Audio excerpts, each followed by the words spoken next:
Hey there, Trailblazers, I hope you guys are all doing well. So today in this video, we're going to go over all of the new pieces of information that we have just received related to the new characters and content coming to HSR in the upcoming updates. This includes some new kit details that we just got related to the character CERYDRA, new gameplay info for the upcoming 5-star form for March 7th, and also a very long requested quality of life feature being added in the next update as well. But before we begin, let me just give you guys a quick disclaimer that all of the information presented in this video is taken from various different sources and can be subject to change at any point in time. With that out of the way, let's begin without wasting any more of your time. Okay, let's first start with the new kit details that we got related to CERYDRA. So, according to some new information from a very reliable source named Luna, who stated that CERYDRA is set to be a wind element unit that follows the path of harmony.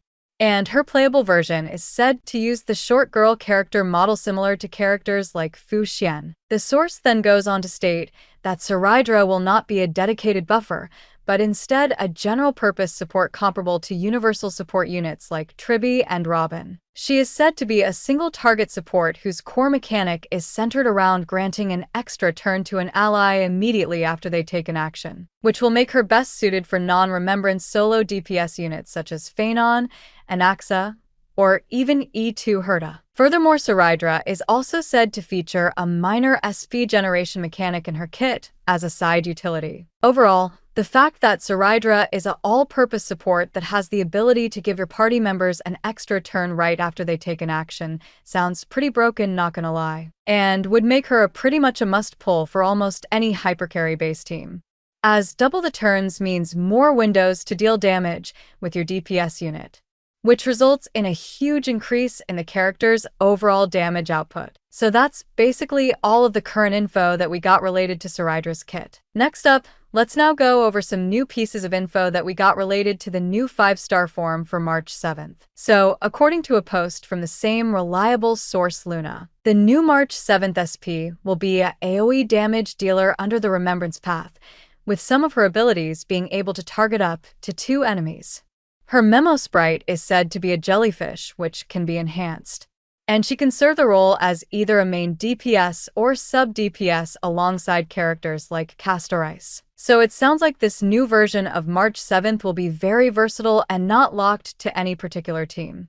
And since the source stated that she'll also have some kind of synergy with Castorice, it's very likely that her abilities will scale with her max HP instead of her attack. So that's pretty much all of the current info that we got related to the new March 7th SP. Lastly, let's now go over some very exciting news related to a very long requested quality of life feature coming to the game in the next update. So according to some new info from another very reliable source, starting from version 3.4, you'll now be able to finally skip certain parts of the game's story. While the source states that there is currently no info on which parts of the story will be skippable, however, judging by the current data structure, it is likely that all parts of the story will have the option to be skipped, which is honestly some very amazing news, considering fans have been literally begging Hoyo to add a story skip function in their previous game Genshin Impact for almost 5 years. So the fact that Star Rail will be the first of their games to get this feature likely means it'll eventually be introduced into their other games in the future as well. So that's pretty much all of the new info that I have for this video. If you enjoyed this video, feel free to give it a like. And also don't forget to subscribe to my channel in order to stay up to date with all the latest HSR news and information. That's it for now, so I'll see you in the next video.